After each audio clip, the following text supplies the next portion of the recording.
데살로니가 교회에 보낸 편지 첫 번째 편지를 오늘 우리는 함께 시작하였습니다. 이 지역은 바울이 제2차 전도여행하면서 방문한 지역입니다. 성령의 인도를 받아서 마게도니아 지역에 온 바울 일행이 빌립보 지역을 거쳐서 데살로니가에 이르게 되는 것이죠. 사도행전 17장을 보게 되면은 새 안식일 동안 성경을 가지고 강론했지만 물론 많은 회심자도 얻었지만 이곳에서도 쫓겨나게 됩니다.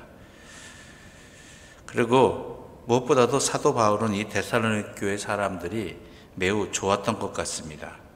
왜냐하면 많은 어려움 속에 있었지만 데살로니가 교회가 바울의 믿음의 본을 따라서 믿음 가운데 열심히 살고 있다라고 그런 소식들이 들려지고 있었기 때문이지요. 그러면서 이 소식의 기쁨을 표현하면서 바울은 자신이 미처 충분히 새 안식일 동안에 가르칠 수 있는 것들이 있고 또한 그 외에도 많은 부족한 부분들이 있지 않습니까? 그 가운데 전하지 못했던, 가르치지 못했던 재림에 대한 부분, 이 부분들에 대해서 소망을 가질 것, 확신을 가질 것, 예수 그리스도의 재림에 대한 그러한 복음의 소식을 전하고자 이 편지를 썼다라고 또는 오늘 본문은 말하고 있습니다. 그런 주제의식을, 그런 내용이 있다는 걸 아시고 우리가 또한 며칠 동안 이 본문을 함께 나눠보고자 합니다. 사도 바울이 그들에게 감사하고 감격하고 있다고 합니다. 왜냐하면 많은 환난 중에도 그들이 믿음을 지켰기 때문이고 또한 그 믿음을 지키는 것 중에 하나가 우리 6절 함께 읽어볼까요? 6절입니다. 함께 읽겠습니다. 또 너희는 많은 환난 가운데서 성령의 기쁨으로 말씀을 받아 우리와 주를 본받는 자가 되었으니 평탄한 때가 아닙니다. 많은 환난이 있었다고 이야기합니다.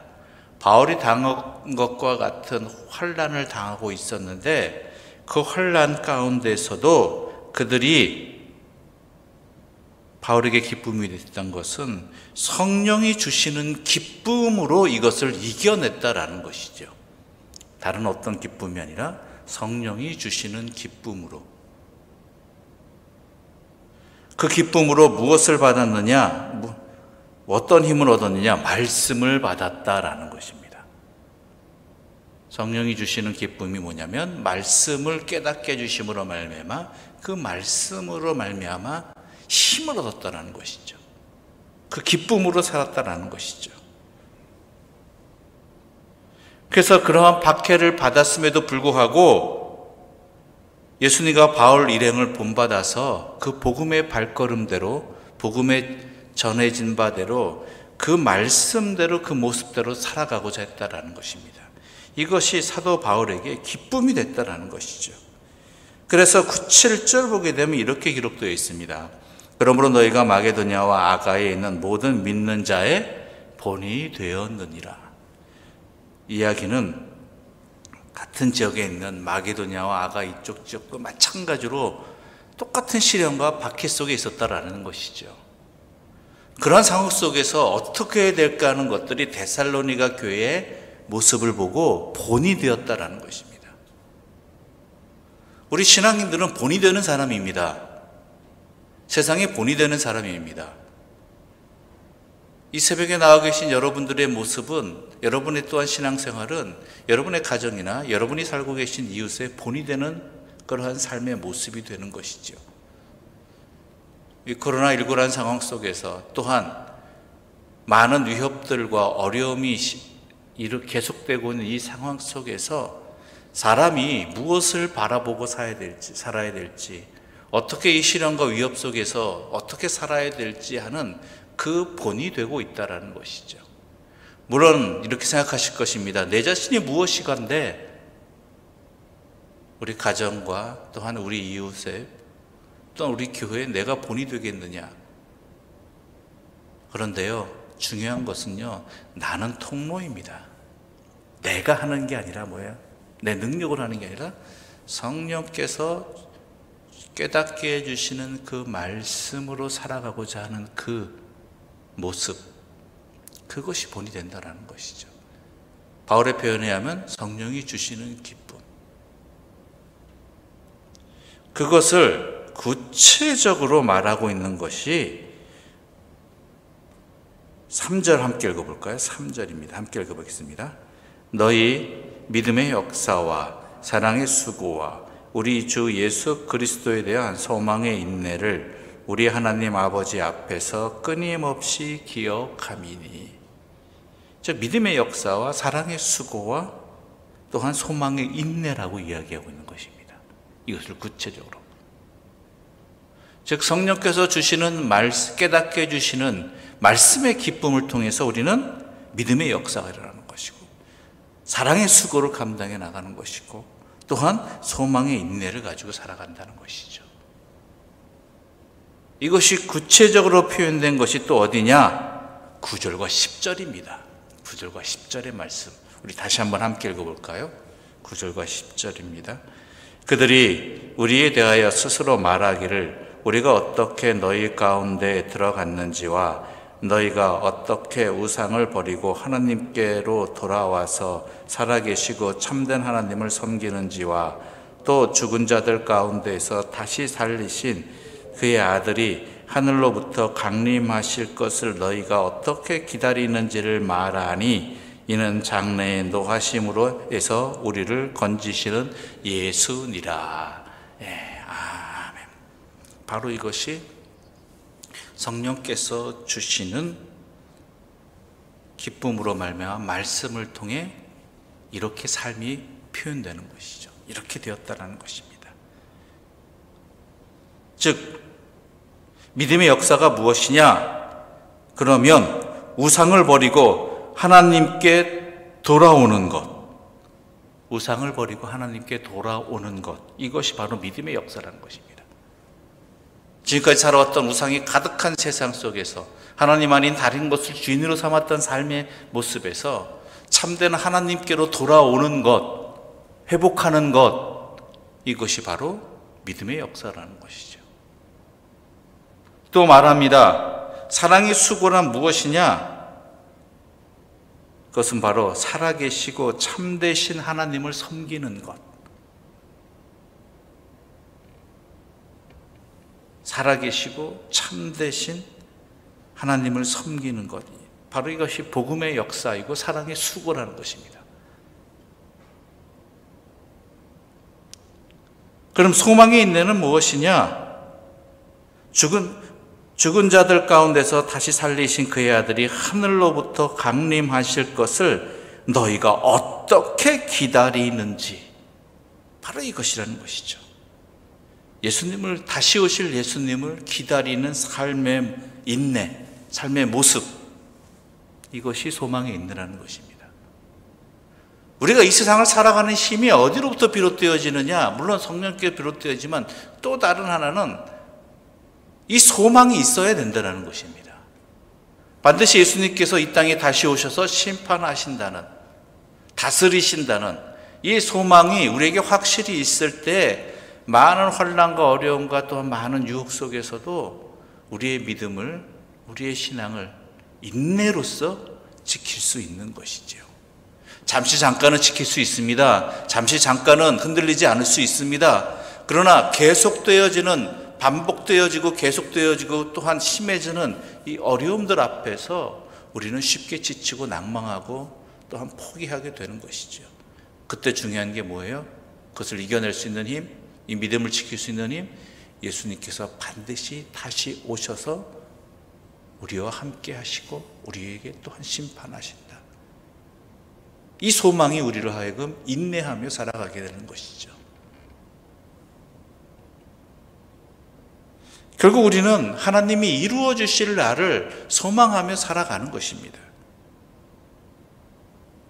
물론 하나님 나라는 우리에게 임하셨습니다. 그러나 아직 완전히 임하지 않은 우리는 이 현실 속에서 살고 있다라는 것이죠.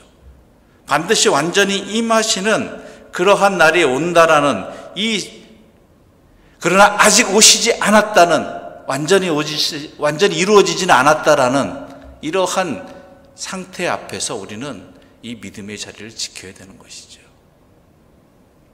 그래서 힘듭니다. 그래서 흔들릴 수밖에 없지요. 임하셨지만 하나님 나라가 아직 완전히 임하지는 않은 이 상황 속에 우리 자신이 놓여 있고 또 우리가 살아가고 있기 때문입니다. 그것을 분명히 알아야 됩니다. 이 긴장 상태를 분명히 아셔야지만 우리는 수많은 걸림 속에서 넘어지지 않으려고 노력할 수 있기 때문이지요. 그래서 우리가 항상 하나님과 함께할 영원한 세상을 바라보면서 이 땅에서의 많은 핍박과 환난과 하나님의 진노하심 앞에서 우리의 삶을 절제하면서 믿음 지켜나가는 것, 이것이 매우 중요한 것입니다. 그 힘이 어디서도 비롯된다고요? 성령께서 우리에게 주시는 기쁨, 그 복음의 기쁨, 바로 이것이 우리로 하여금 지금까지의 믿음의 역사와 또한 사랑의 수고를 현재 감당하게 하시고 앞으로도 우리가 이러한 주님 앞에 서게 될 것에 대한 소망의 인내를 갖게 하시는 그러한 기본적인 원동력이 된다라는 것입니다. 그래서 오늘 이 새벽, 이 아침에도 다른 무엇도 아니라 하나님께서 우리에게 이 말씀을 또한 언제나 말씀으로 우리의 이 새벽을 깨워주시는 것은 바로 이러한 은혜가 우리에게 변함없이 임한다는 그러한 확신 속에 우리를 굳게 자리 잡게 만드는 것입니다. 지난 긴 밤에 우리의 잠에서 깨워주시는 하나님, 또한 이 새벽을 비롯해서 우리에게 오늘 하루를 허락해 주신 하나님, 그 하나님의 은혜가 이 말씀의 역사로 말미암아, 이 증거로 말미암아, 이 복음으로 말미암아 우리를 오늘도 살아가게 하고 또한 내일도 맞이하게 하신다는 것, 이렇게 하신 것처럼 우리에게 영원한 주님과 함께하는 그날이 반드시 오게 하신다는 이 믿음으로 이 본을 보니 보이는 믿음의 삶을 살아서 이 땅에서 주님의 평강의 삶을 사시고 또한 혼란에 사로잡혀서 갈팡질팡하는 인생들의 본을 보이는 그러한 믿음의 사람들, 하나님의 도구가 되어지는 주의 사람들 되시기를 간절히 소망합니다. 기도드리겠습니다. 하나님 아버지, 감사합니다. 우리에게 하나님의 말씀을 이 새벽 허락하여 주셨습니다. 성령님께를 통하여서 우리에게 또한 깨닫게 해주시고 우리가 오늘 하루를 살아갈 수 있는 힘을 허락해 주셔서 감사합니다. 무엇보다 감사한 것은 이 하루를 시작하면서 우리가 주님께 은혜를 입은 자라는 것, 주님의 자녀라는 것, 우리의 참된 주인은 하나님이시라는 것을 다시 한번 확신케 해주시니 감사합니다. 이 믿음 가지고 오늘 하루도 사랑의 수고를 감당하게 하여 주시옵소서. 그 말씀대로 하나님을 섬기며 살아가고 주의 말씀대로 살아가는 이 사랑의 수고를 감당할 때 우리에게 다가오는 많은 시련들과 고통 앞에서, 두려움 앞에서, 유혹 앞에서 다시 오실 주님께서 반드시 우리와 함께 하시고 우리를 심판하시고 우리에게 영원한 생명을 허락해 주신다는 이 소망을 가지고 인내하며 살아가게 해주시고 든든히 서가는 주의 사람들 되게 하여 주시옵소서. 이 모든 말씀 예수님의 이름으로 기도드립니다. 아멘. 하늘에 계신 우리 아버지, 아버지의 이름을 거룩하게 하시며 아버지의 나라가 오게 하시며 아버지의 뜻이 하늘에서와 같이 땅에서도 이루어지이다. 오늘 우리에게 일용할 양식을 주시고 우리가 우리에게 잘못한 사람을 용서하여 준 것 같이 우리 죄를 용서하여 주시고 우리를 시험에 빠지지 않게 하시고 악에서 구하소서. 나라와 권능과 영광이 영원히 아버지의 것입니다. 아멘.